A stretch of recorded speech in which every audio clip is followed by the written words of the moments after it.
18 नवंबर 1884 महाराष्ट्र के रत्नागिरी जिले के छोटे से गांव में जन्मा बच्चा जिसका नाम शंकर पुरुषोत्तम अगरकर था। जब वो अपनी स्कूलिंग स्टार्ट करते हैं तो अलग तरीके की समस्या उनके सामने खड़ी हो जाती है। पिताजी पीडब्ल्यूडी डिपार्टमेंट में काम करते हैं। उनका बार बार ट्रांसफ़र होता रहता है जिस कारण बच्चे का बार बार स्कूल बदल जाता है। बार बार स्कूल बदलता है तो बार बार भाषा भी बदल जाती है। इन सब चुनौतियों का सामना करते हुए एक जो मुख्य चुनौती इनके सामने आती है कि स्कूल में टीचर्स की कमी होती है या टीचर्स होते ही नहीं हैं कई बार पढ़ाने के लिए। उन चुनौतियों का सामना करने के लिए ये खुद भी पढ़ते हैं और अपने साथ के स्टूडेंट्स को भी पढ़ाते हैं। वहाँ पर एज अ टीचर एक अपना रोल अदा करते हैं। उसके बाद महाराष्ट्र के धारवाड़ के गवर्नमेंट स्कूल से मैट्रिक पास करने के बाद 1909 में ये एल्फिस्टन कॉलेज से एमए की अपनी शिक्षा पूरी करते हैं। बोटनी इनका मुख्य रूप से सब्जेक्ट था। इसी के साथ साथ जब 1909 में ये जो कॉलेज ज्वाइन कर लेते हैं तो कॉलेज में छुट्टियों के दिनों में ये वेस्टर्न घाट्स एक्सप्लोर करने जाते हैं। इनको बहुत शौक था इस फील्ड की, अलग अलग प्लांट्स का, अलग अलग एनिमल्स का। तो वहाँ पर जाकर के वेस्टर्न घाट्स को जब एक्सप्लोर करते हैं तो वहाँ पर ताज़े पानी की जेलीफिश को ये खोज निकालते हैं जो उससे पहले केवल अफ्रीका में पाई जाती थी। बाद में 1912 में एक रिसर्च पेपर भी इनका नेचर में पब्लिश होता है। उसके बाद 1914 में ये जर्मनी जाते हैं बर्लिन यूनिवर्सिटी अपनी पीएचडी करने के लिए। लेकिन जैसा कि इनका पिछला बैकग्राउंड चल रहा था, ऐसे ही बड़ी चुनौती इनके सामने आ जाती है कि फर्स्ट वर्ल्ड वॉर वहाँ पर शुरू हो जाता है।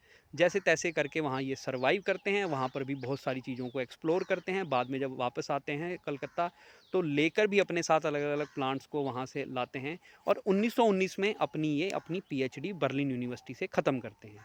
पीएचडी ख़त्म करने के बाद 1920 में कलकत्ता आते हैं। खुद सीवी रमन इनका नाम नॉमिनेट करते हैं आशुतोष मुखर्जी को कलकत्ता यूनिवर्सिटी के बॉटनी डिपार्टमेंट में के लिए।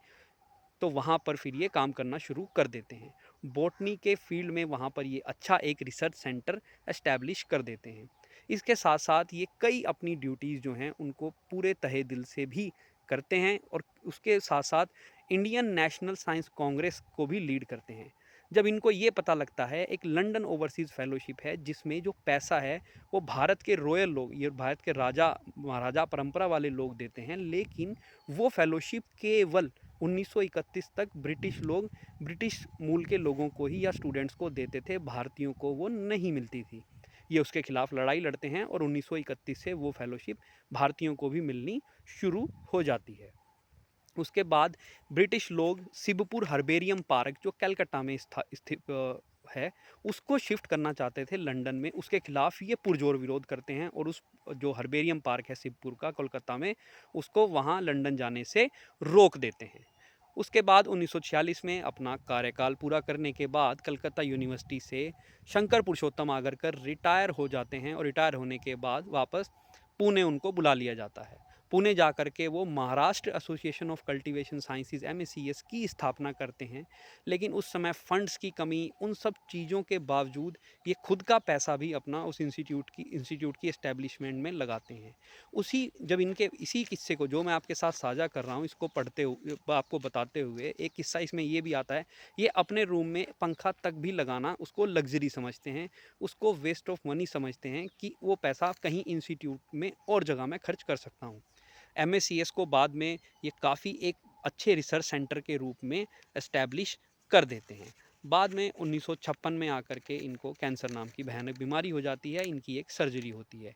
लेकिन ये अपना काम जारी रखते हैं, लेबॉर्ट्री में आना, अपना जो भी रोज़ का रूटीन है उसको करना इनका जारी रहता है। 1960 में इनका देहांत हो जाता है।